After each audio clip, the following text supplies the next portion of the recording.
और कुछ patients early stage पर ही मल्टीपल रेमेडीज ट्राई करते करते अपना प्रेशियस टाइम खो देते हैं।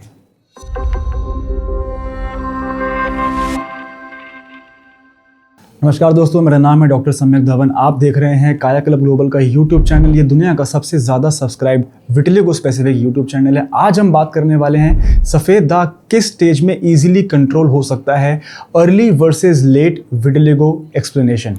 गाइस, विटिलिगो एक पैटर्न्ड कंडीशन होती है, बिल्कुल एक जर्नी की तरह। कुछ लोगों में सफ़ेद दाग एक छोटे पैच से शुरू होता है और स्लोली प्रोग्रेस करता है।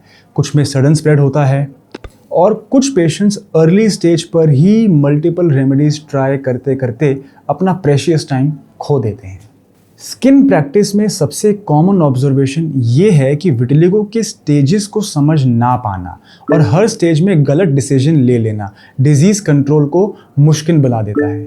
आज मैं आपको क्लिनिकली एक्सप्लेन करूँगा कि विटिलिगो जनरली कैसे बिहेव करता है, लोग कौन कौन से स्टेप्स लेते हैं, कहाँ गलत डिसीजंस हो जाते हैं और किस पॉइंट पर मेडिकल इंटरवेंशन डिजीज़ को बेहतर कंट्रोल दे सकता है। विटिलिगो अक्सर एक स्मॉल आइसोलेटेड पैच से शुरू होता है। अर्ली स्टेज में पेशेंट्स को कन्फ्यूजन होती है, क्या ये फंगल इन्फेक्शन है, एलर्जी है या टेम्प्रेरी स्किन चेंज है। इस अनसर्टेनिटी में लोग क्या करते हैं कि वो अक्सर होम रेमेडीज़ ट्राई कर लेते हैं, OTC क्रीम ट्राई कर लेते हैं, नेचुरल ऑयल ट्राई कर लेते हैं, वहाँ से शुरू करते हैं। इस इनिशियल हेजिटेशन में डायग्नोसिस भी डिले हो जाता है और जब पैच ग्रो होना शुरू होता है या नया पैच डेवलप होता है तब फिर पेशेंट को घबराहट होनी शुरू होती है, एंजाइटी शुरू होती है। लेकिन इस स्टेज पर भी कई पेशेंट्स थोड़ा और वेट करते हैं बिकॉज स्प्रेड उन्हें अभी सिवियर नहीं लगता। ये डिले इंपॉर्टेंट ट्रीटमेंट विंडो को गाइस कभी कभी स्लिप करवा देता है। गाइस, विटिलिगो का पैटर्न हर पेशेंट में अलग होता है। कुछ लोगों में स्लो प्रोग्रेशन मंथ तक स्टेबल रहता है, राइट। कुछ में क्या होता है कि वीक्स के अंदर ही मल्टीपल पैचेस डेवलप हो जाते हैं। कुछ लोगों में बाढ़ की तरह सफ़ेद दाग बढ़ जाता है एक बार उनका ट्रिगर जब ऑन हो जाता है। मेडिकल व्यू पॉइंट से ज़रूरी है कि हम स्टेज के बेसिस पर नहीं बल्कि डिजीज़ की एक्टिविटी को आइडेंटिफाई करें, एक्टिव है या स्टेबल है, और उसके अकॉर्डिंग अपने प्लान को बनाएं। पेशेंट्स का एक कॉमन मिस्टेक ये होता है कि जब डिजीज़ स्लो हो जाती है तो वो समझते हैं कि शायद अब रुक गया है और अपने आप रंग बन जाएगा, और फिर वो ट्रीटमेंट को इरेगुलर कर देते हैं, कंप्लायंस नहीं दिखाते हैं, छोड़ देते हैं, डॉक्टर बदल लेते हैं। जबकि होता क्या है कि स्टेबिलिटी सिर्फ एक ऑब्जर्वेशन होता है, ये प्रेडिक्ट नहीं कर सकता कि डिजीज़ परमानेंटली रुक गया है या नहीं। हमें जो अपने स्किन के ऊपर वाली लेयर पे पैचेस दिख रहे हैं इसका मतलब ये नहीं है कि खून के अंदर भी बीमारी ठीक हो गई है। इसी तरह जब प्रोग्रेशन नोटिसेबल हो जाता है कुछ लोग एग्रेसिव ऑनलाइन रेमेडीज़ अडॉप्ट करना शुरू कर देते हैं, डाइट में घुस जाते हैं, हर्बल पेस्ट लगाना शुरू कर देते हैं, डिटॉक्स करने लग जाते हैं, कुछ भी क्रीम लगा लेंगे अमेज़ॉन से मंगवा के। इनमें से कई चीज़ें स्किन बैरियर को और ख़राब कर देती हैं और कंडीशन को और इरेगुलर बिहेव करवाने पे मजबूर कर देती हैं। सर्जरी का टॉपिक तब आता है जब डिजीज़ कंसिस्टेंटली स्टेबल हो। बहुत बार लोग पेशेंट आके OPD में पूछते हैं, सर हम सर्जरी करवा लें इस पर। लेकिन स्टेबिलिटी का असेसमेंट सिर्फ पैच रुक गया देखकर नहीं होता। गाइस, डॉक्टर को क्लिनिकल इवैल्यूएशन करना ज़रूरी है। कुछ लोग डर्मोस्कोपी करते हैं, पैकिंग की कंसिस्टेंसी से पता लगता है कि मेलानोसाइट डिस्ट्रक्शन एक्टिव है या नहीं।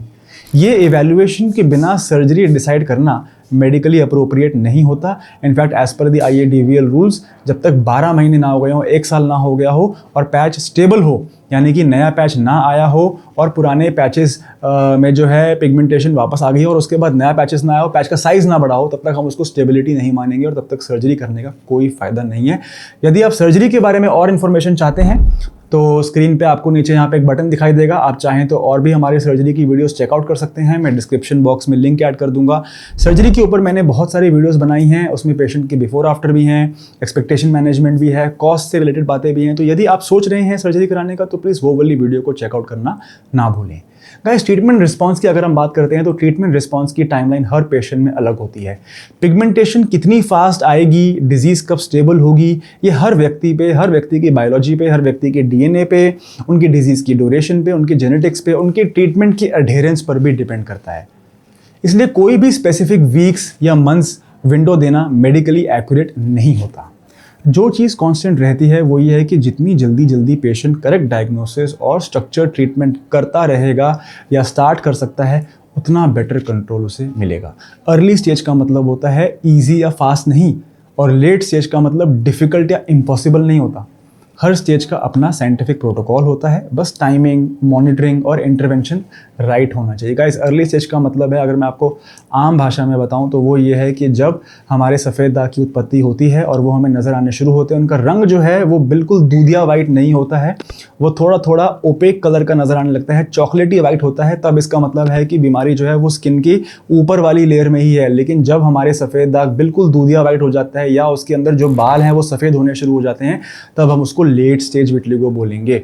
सिंपल सी भाषा में अर्ली विटिलिगो वो है जहाँ पे बाल अभी भी सफ़ेद दाग के अंदर काले हैं, और लेट विटिलिगो वो है जहाँ पे बाल अभी भी सफ़ेद दाग के अंदर सफ़ेद हो चुके हैं।